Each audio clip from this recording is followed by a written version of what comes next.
오늘 말씀은 수전절에 있었던 교훈의 내용입니다. 제 설교를 들으면서 성경을 중요한 요점을 제가 짚어서 말씀드리는 것이기 때문에 성경 내용에 초점을 맞춰서 계속 이어가시면 좋겠습니다. 자, 오늘 말씀 배경은 수전절입니다.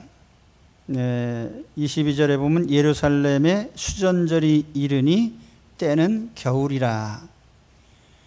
수전절은 히브리 말로 하누카라고 하는데 문자적인 뜻은 성전에 헌신한 날이라는 뜻입니다. 유대 역사에 성전을 새롭게 한 날이 몇 차례 있습니다.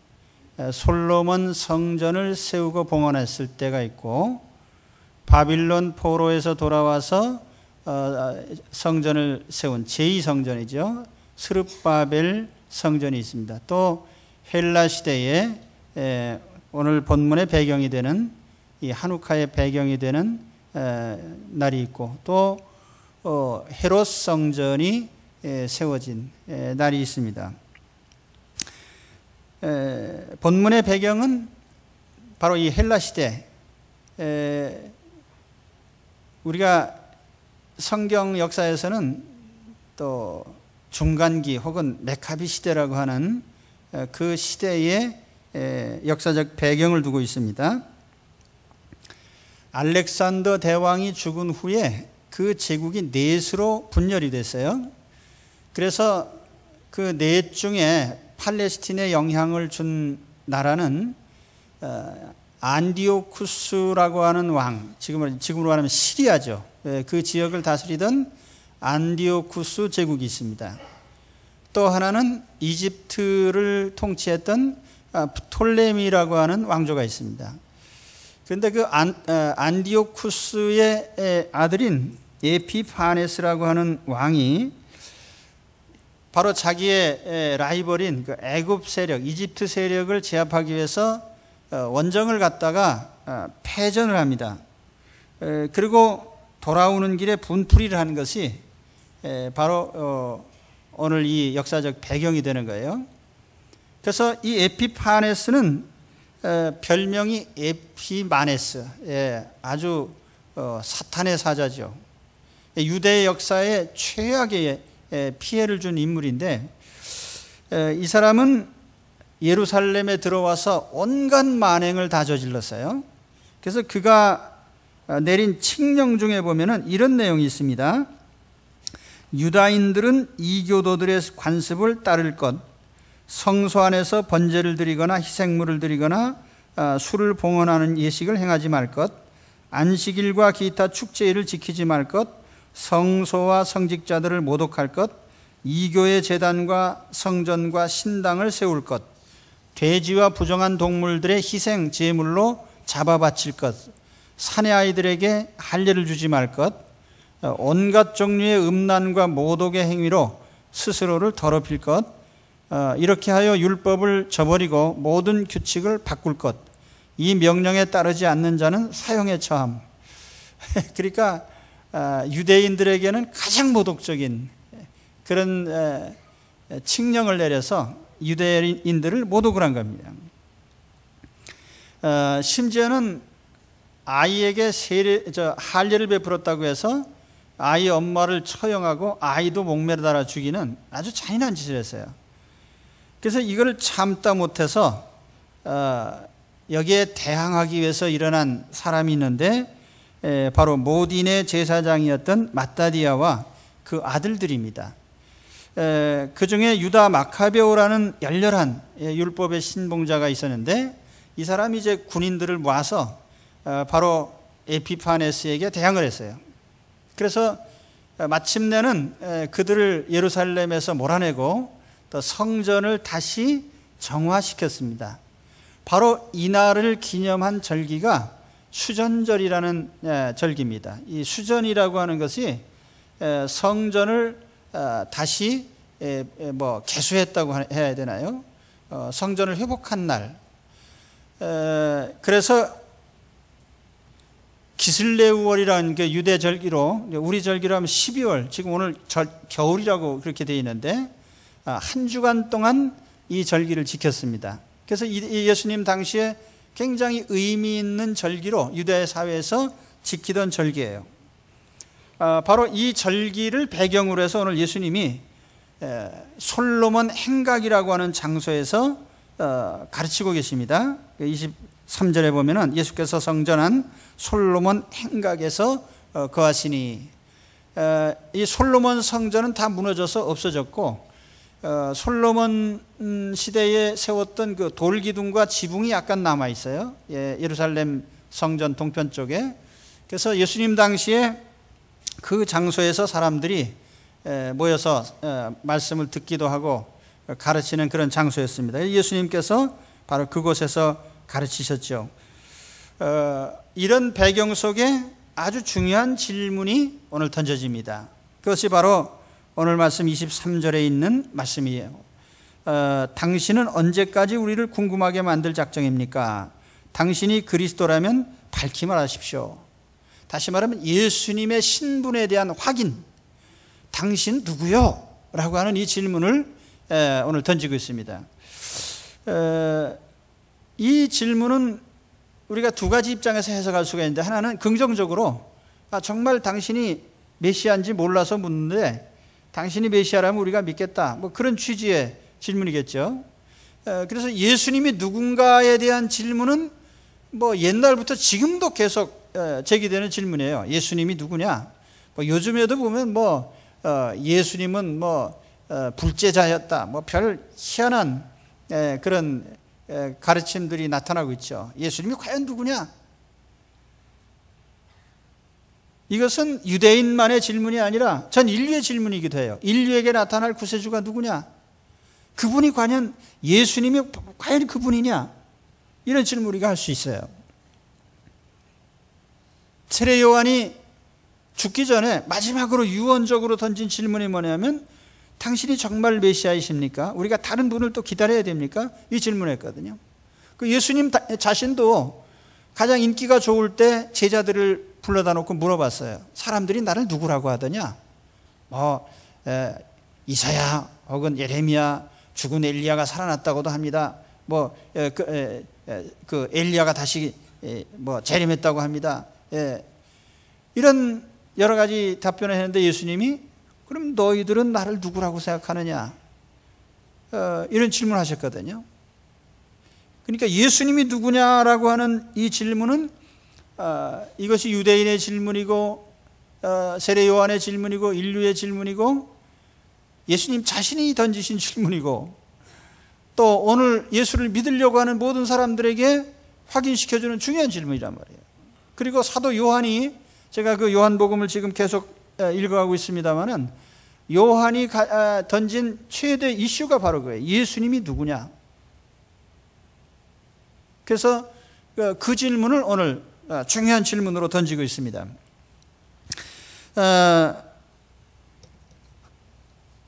그래서 이 긍정적인 질문 반대편에는 또 부정적인 의도도 여기 숨어 있어요. 유대인들의 입장에서 보면은 예수님이 유대 사회를 파괴하는 자로 그렇게 이해를 했습니다.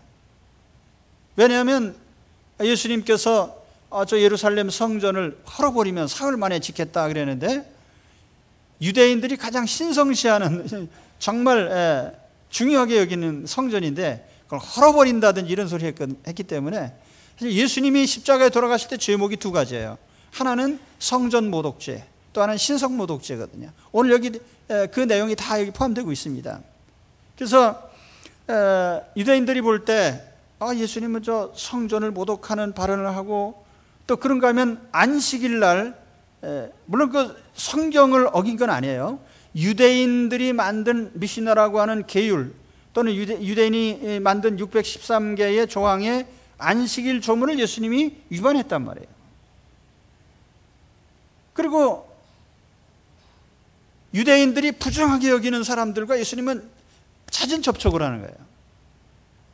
이방인들, 세리들, 또 그 부정한 여인, 그냥 수가성 여인이라든지 혹은 이 나병 환자들, 그러니까 유대인이 부정하게 여기는 그 율법상으로 부정하게 여기는 자들을 예수님이 접촉할 뿐 아니라 그 사람들을 내 믿음이 좋다고 칭찬했다 말이에요. 그 유대인들을 향해서는 욕을 하시고, 그러니까 유대인들이 볼 때 저 예수라는 사람은 유대 사회를 파괴하는 자다, 전통을 파괴하는 자다.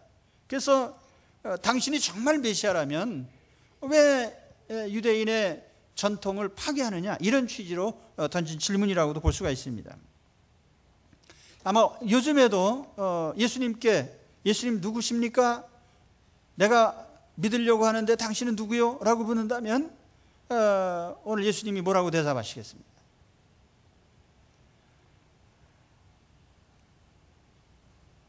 또 한편으로 요즘에도 동일하게 예수님이 훌륭한 분이고 정말 잘못이 없다는 거 인정하면서도 그 예수님을 믿으면 내가 지금 가지고 있는 모든 전통과 관습과 이것이 깨질 것이 두려워서 배척하는 사람도 있어요.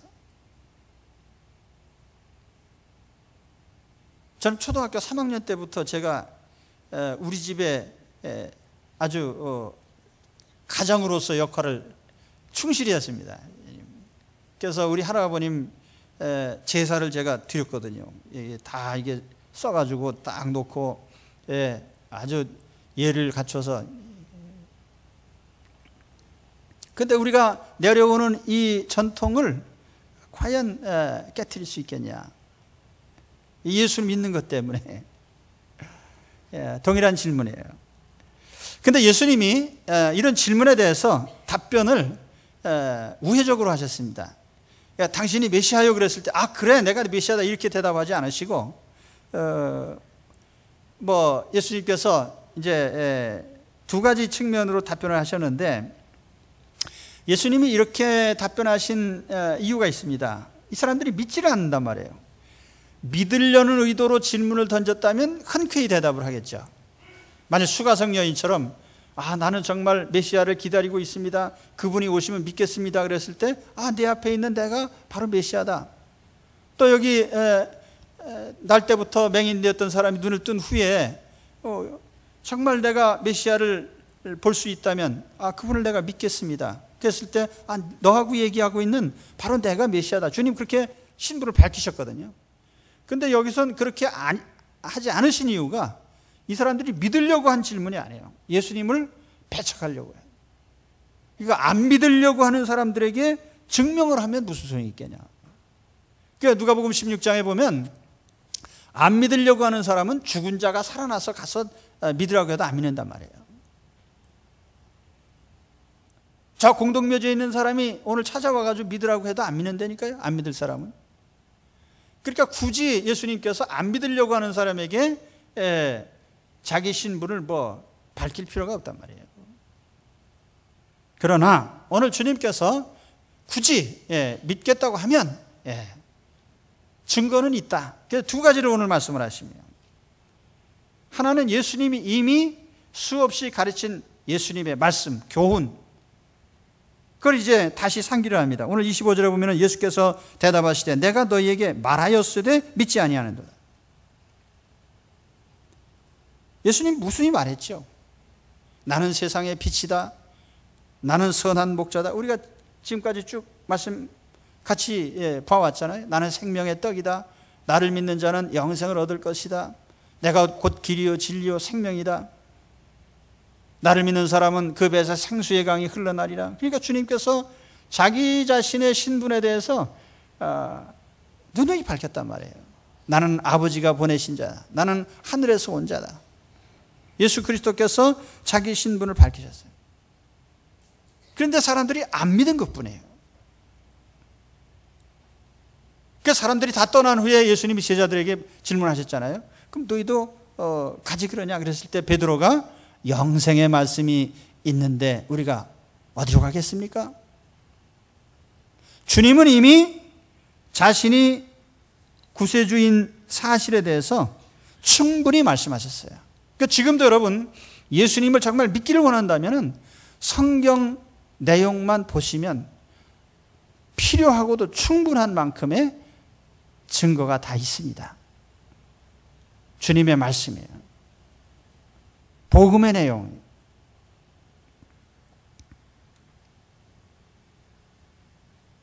지금도 성경 말씀 말고 뭔가 또 새로운 게 없냐 해서 나온 게 뭐 신천지 구천지 무슨 이상한 교주들이 나와서 자꾸 새로운 걸 퍼뜨리지, 성경 내용 가지고 충분합니다.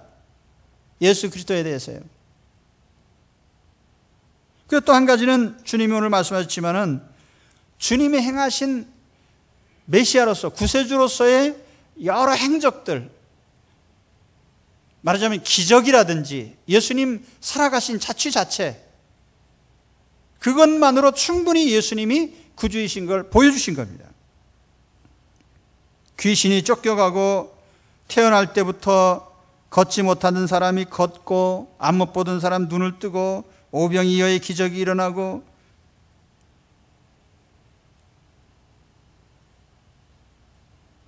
이런 걸 유대인들이 눈으로 다 목격을 했어요. 그러면서도 단지 자기들의 인간적으로 만든 계율들을 어겼다는 그 죄책으로 예수 그리스도를 자꾸 올가 매려고 그랬죠. 그런데 예수님은 잘못이 없습니다. 예수님처럼 깨끗하고 철저하게 의롭고 거룩하고 진실하게 사신 분이 없습니다.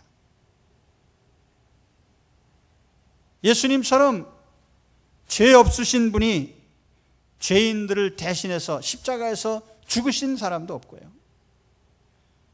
예수님처럼 무덤에서 살아난 자도 없습니다. 그래서 예수님의 행적 자체는 충분할 만큼 우리에게 예수 그리스도가 구세주이심을 보여주는 증거들입니다. 문제는 불신앙이죠. 믿지 않는 것.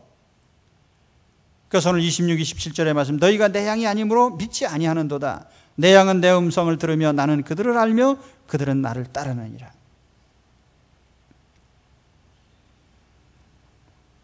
오늘 여러분 무슨 새로운 증거를 찾으려고 하지 마시고 성경에 충분히 하나님이 말씀하신, 우리 주님이 말씀하신 주님의 교훈들, 또 주님이 행하신 행적들을 보시면서 예수님을 구주로 믿으시기 바랍니다. 마음을 열고요. 그래서 우리가 신앙을 갖게 된 계기가 여러 계기가 있지만은 저는 요한복음을 읽으면서 사실 은혜를 받았어요. 영생을 얻는 이 문제. 나는 육신의 병을 고치려고 교회를 출석했거든요. 그러다가 나는 예수님이 영생을 주신다는 사실을 알고 마음에 극적인 회심을 하게 됩니다. 오늘 여기 그래서 다음 주제가 뭐냐면은 예수님이 우리에게 주실 수 있는 메시아로서 구세주로서 최대의 선물은 영생이라는 거예요. 그래서 여기에 28절에 바로 그 주제로 들어갑니다. 내가 그들에게 영생을 주노니 영원히 멸망하지 아니할 것이요 또 그들을 내 손에서 빼앗을 자가 없느니라. 그들을 주신 내 아버지는 만물보다 크심에 아무도 아버지 손에서 빼앗을 수 없느니라. 아멘. 세상에서 권세 있는 자를 가리켜서 우리가 뭐라고 하냐면 날아가는 새도 떨어뜨리는 권세, 이렇게 얘기를 해요. 근데 사실 뭐 날아가는 새는 나도 떨어뜨릴 수 있어요. 그 산탄총으로도 한번 쏘면 다 떨어집니다. 그러나 날아가는 새는 떨어뜨릴 수 있을지언정 떨어진 새를 살리는 것은 아무도 못해요. 예, 새 한 마리지만.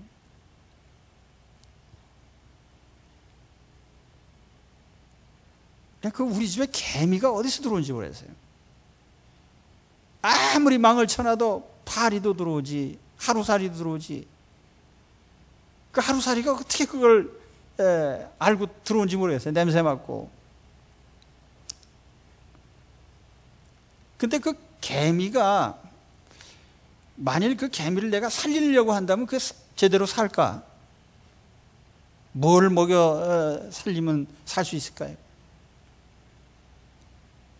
제가 우리 집에 작은 어항이 하나 있어요. 그래서 물고기를 사다 넣으면은, 금붕어 사다 넣으면 죽고 또 죽고 자꾸, 그래서 제가 도매금으로 그냥 계속 사다 집어넣는데, 넣으면 얼마큼 살다 죽고 자꾸 그래, 금붕어가. 그래서 나중에 에이, 금붕어는 안 되겠다. 그래서 무슨 계획을 세웠냐면, 저 길가에 가서 흙을 한 무더기 파다가 내버려둬도 잘 사는 잡초를 잔뜩 파왔어요, 제가. 그래서 잡초 중에서도 잘 자라는 게 크로바, 또 강아지풀, 뭐 하여튼 그 쑥 있잖아요, 쑥. 쑥대밭이라는데, 하여튼 그 쑥은 저절로 놔도 잘 자라니까 그 쑥. 그래서 하여튼 이 잡초 저절로 잘 자라는 것만 잔뜩 갖다가 어항에다 놓고 물을 줬단 말이에요. 근데 이 베란다 밖에다가 이제 안 보이는 데다 이렇게 놨기 때문에, 밖에서 비가 내리면 비 맞고 잘 자랄 줄 알았어요. 그래서 잊어먹고 이제 며칠 있다 이렇게 보니까 다 말랐네, 이게. 풀 한 포기도요, 생명을 주는 것은 사람이 할 수 없는 거예요. 만일 누가 생명을 준다, 그건 하나님만 하실 수 있는 일이에요. 하나님만이요. 죽은 자를 살려낸다? 영생을 주신다. 영생? 예수님이 오셔서 뭘 주십니까? 오늘 여기 뭘 받으러 오셨어요, 오늘? 제가 기도원 굴 속에 들어가 가지고 사흘간 금식하면서요, 신약 성경을 읽었어요. 그때는 내가 병이 있기 때문에 빨간 연필 가지고 항상 어디다 줄을 쳤겠습니까? 예수께서 만지시니 병이 낫더라. 아멘, 할렐루야. 거기다 줄 치는 거지. 그래서 병 나은 건 다 내가 줄 쳤다고요. 근데 요한복음 읽다 보니까 예수님께서 가르치신, 직접 발언하신 그 내용 중에 주겠다고 하신 것 중에 제일 중요한 게 뭐냐? 전부가 생명이에요. 영생. 보세요. 요한복음 지금까지 10장까지 봐오는 동안에 무슨 단어가 제일 중요한 단어입니까? 요한복음에서요. 내가 곧 길이요 진리요 생명이니 나는 생명의 떡이라. 나는 부활이요 생명이니 영접하는 자 곧 그 이름을 믿는 자들에게는 하나님의 자녀가 되는 권세를 주셨으니 내가 온 것은 양으로 생명을 얻게 하고 더 풍성히 얻게 하려는 것이라.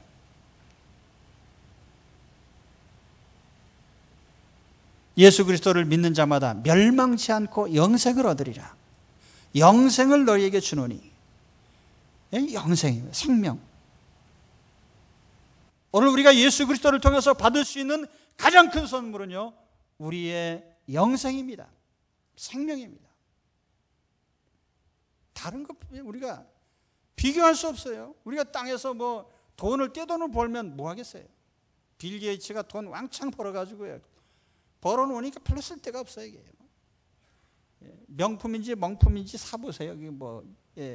그것도 돈 없는 사람이 명품 가방 한두 개 사면 뭐 자랑고 다니지, 온 세상 돈 끌어모은 사람이요, 그 가방 사가지고 뭐가 있어요. 그래서 그 아주 엄청나게 큰 부자들은요, 돌아가신 정주영 씨도 그렇지만 10년 동안 텔레비도 안 바꾸고 20년 동안 바꾸지도 않아요. 지지직 하는 거 그냥 틀어가면서 보세요. 이 세상에 있는 것은 그 어떤 것도 지고한 가치가 있는 건 아니에요. 그러나 생명과 관련된 영생이라고 하는 우리 생명, 얼마나 소중하고 귀한 것이고 빼앗길 수 없는 가장 중요한 것입니까? 오늘 예수 그리스도를 통해서 이 생명을 얻으시기를 축원합니다. 유대인들이 수전절날 8일 동안이나 잔치를 하면서 기념한 게 뭐냐면, 저 이방인에게 빼앗겼던 성전을 되찾은 거 그거 가지고 일주일 동안 파티를 했다고요. 근데 따지고 보면 유대인들이 축하했던 그 예루살렘 성전은 주 70년에 로마군의 디도 장군이 와가지고 다 허물어 버렸어요. 돌 하나도 안 남았어요. 지금 예루살렘에 가면 통곡의 벽이라는 그 벽 하나밖에 안 남아있고 다 허물어졌습니다. 그것 때문에, 그거 회복한 것 때문에 일주일간 잔치를 하고 기념일을 삼아요? 우리를 사망에서 건져내시고 죽음에서 살리시기 위해서 예수님이 무덤에까지 내려가셨다가 부활하신 그것은 얼마나 더 위대하고 큰 것입니까?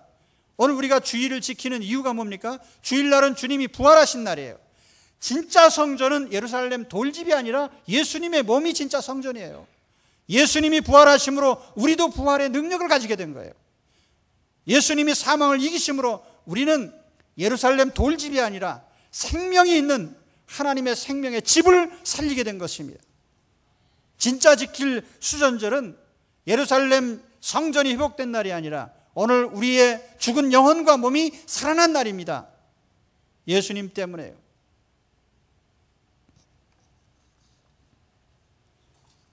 오늘 예수님께서 결정적인 말씀을 하셔요.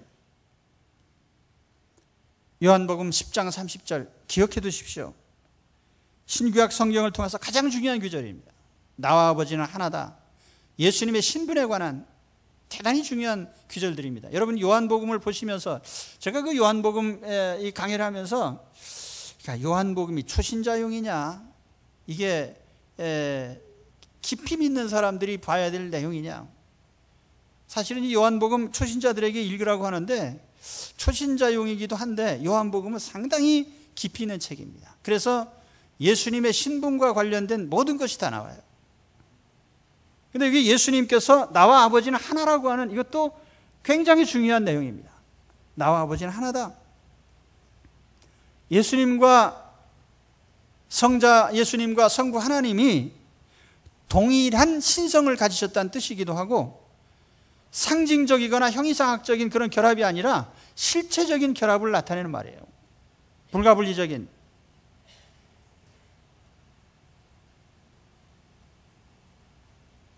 이게 굉장히 중요한 내용이거든요. 근데 유대인의 입장에서 보면 이거는 벼락을 맞을 신성모독의 죄악입니다. 왜냐하면 사람이 자기를 하나님이라고 하니까 유대인이 볼 때 만일 사람이 나는 하나님이요 그러면 그거는 돌에 맞아 죽을 죄입니다. 그 자리에서요. 그러니까 오늘 말씀에도 보니까 예수님이 말씀하시니까 유대인들이 돌을 들었거든요. 아, 이 사람 신성모독한 자로 당장 처형할 그런 사람이다. 근데 만일 예수님이 정말 인간인데 자기가 하나님이라고 말했다면 어떻게 했겠습니까?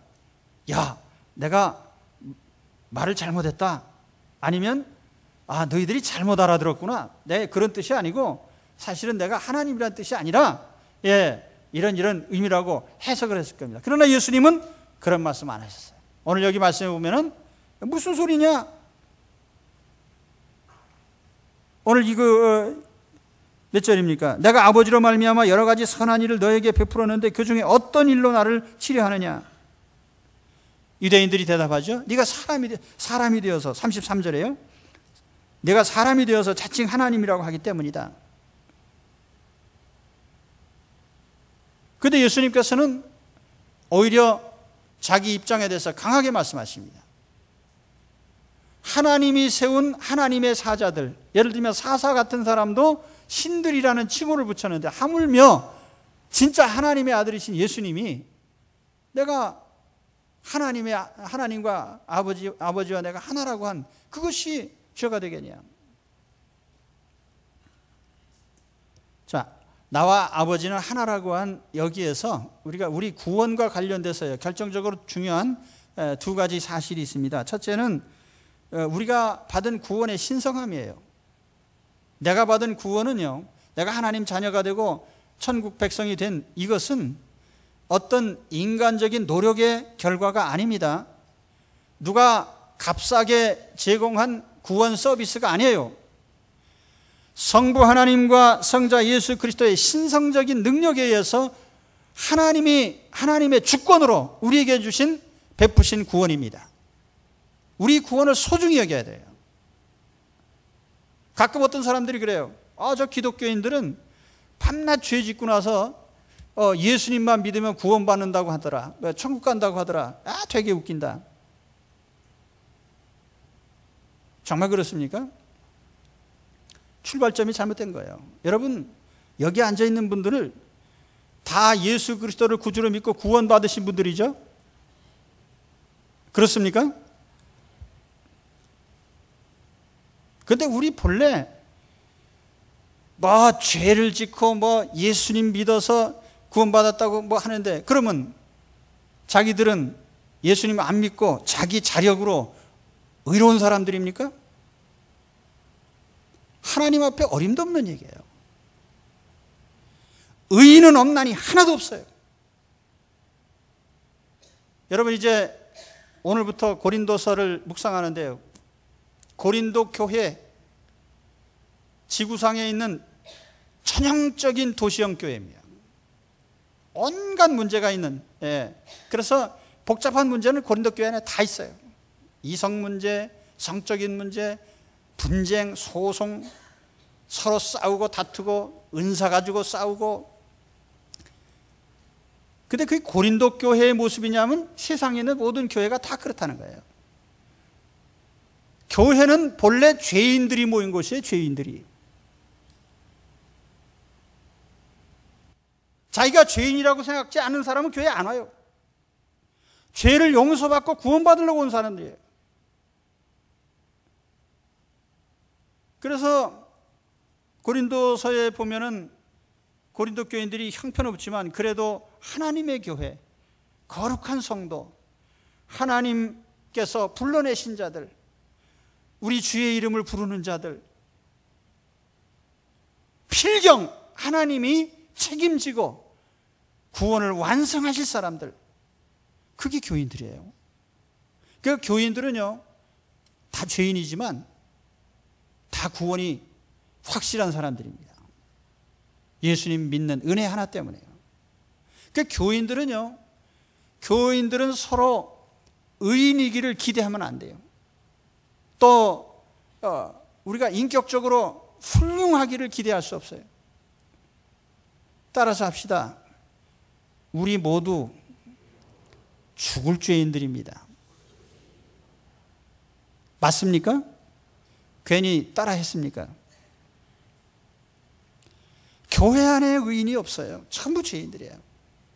큰 죄인, 작은 죄인, 드러난 죄인, 감춰진 죄인, 감옥에 갔던 죄인, 감옥에 안 가고 안 들켜서 그냥 있는 죄인, 하나님께 벌받은 죄인, 하나님이 집행유예로 풀려난 죄인, 다 죄인이에요. 교회 안에서 의인을 찾는 것은 하나님 앞에 전혀 엉뚱한 행동이에요. 그거는.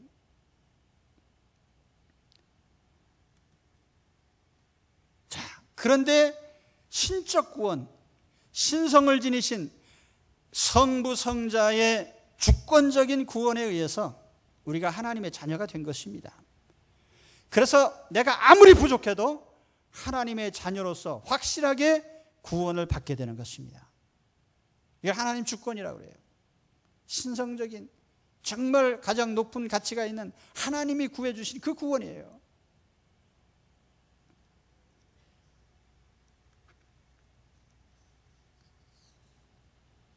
또 한 가지 우리의 구원의 견고성입니다. 오늘 말씀에 보면 예수님께서 내가 너에게 영생을 주는데 이거는 절대로 세상 사람들은 빼앗을 수가 없다, 이 말씀을 반복하죠. 내가 그들에게 영생을 주노니 영원히 멸망하지 아니할 것이요 또 그들을 내 손에서 빼앗을 자가 없느니라. 그들을 주신 내 아버지는 만물보다 크심에 아무도 아버지 손에서 빼앗을 수 없느니라. 할렐루야. 만물보다 크시다는 건 창조주란 말이에요. 창조주 하나님이 피조물을 좌우하시는데 그 하나님께서 주신 하나님 자녀의 신분과 자격이 그걸 누가 뺏어갈 수 있겠느냐 말이에요. 이런 확실한 구원 속에 있는 게 오늘 우리들이에요. 그러니까 여러분 서로 쳐다보세요. 한번. 한번 이렇게 쳐다보십시오. 누가 와 앉아있나요? 사실은 형편없는 사람들이에요. 서로. 미안한 말씀이지만. 그럼에도 불구하고 또한 확실한 구원이 보장된 사람들이에요. 하나님이 주권적으로 구원하실 것이기 때문에. 우리 예수 그리스도께서 우리를 위해서 속죄하셨고요. 하나님 아버지가 여러분을 택하셨고 또 하나님께서 주권적으로 구원을 완성하실 것이기 때문에 여러분 확실한 하나님의 자녀들입니다. 예, 그런 의미에서 악수 한번 하십시오. 우리는 확실한 하나님 자녀입니다. 예, 그렇죠? 우리는 확실한 하나님 자녀입니다. 자, 오늘 말씀을 정리해 보겠습니다. 유대인들이 수전절, 예루살렘 성전 빼앗겼다가 되찾은 거 그걸 기념해 가지고 8일 동안 잔치를 열면서 축제를 하고 있는데, 진짜 우리가 축제를 벌여야 될 것은 그 예루살렘 성전 회복이 아니라 진짜 성전의 본체이신 예수님, 그 예수님이 우리 죄를 대신해서 죽으셨다가 사흘 만에 살아나신 그것이야말로 우리가 사실은 믿고 신뢰하고 따르고 축하해야 될 가장 큰 일인 것입니다.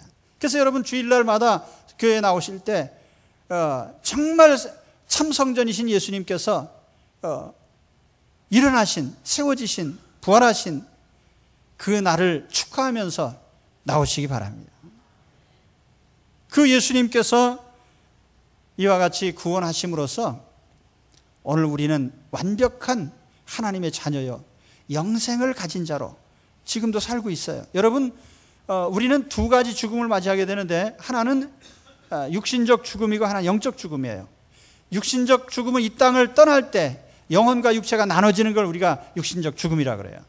육신적으로 죽는 순간은 우리의 영혼이 하나님 품 안에 완전히 안기는 순간입니다. 이제 완전한 영혼 구원에 이르는 그 순간이에요. 그 육신은 언제 구원받느냐? 우리가 땅에 묻혔다가 예수님이 다시 오실 때 우리는 새로운 몸, 신령한 몸으로 일어나게 돼 있어요. 그때 우리는 육신 구원을 또 완성합니다. 그래서 우리의 구원은 이와 같이 예수 그리스도로 말미암아 일어나게 되는 거예요. 예수님, 참 성전이신 예수님이 일어나셨듯이 오늘 우리도, 우리 몸도 성전 아니에요? 예수 그리스도 안에 있는 우리도, 우리의 몸도 주 안에서 다시 세워질 것입니다. 그래서 영혼과 육체가 온전하게 구원받는 참 영생의 삶을 주로 말미암아 얻어서 누리는 여러분 되시기를 축원합니다. 그리고 구약의 수전절이 아닌 우리는 참 성전이신 예수 그리스도를 부활을 기념하는 영원한 축제에 참여하신 여러분들 되시기를 축원합니다. 기도하겠습니다.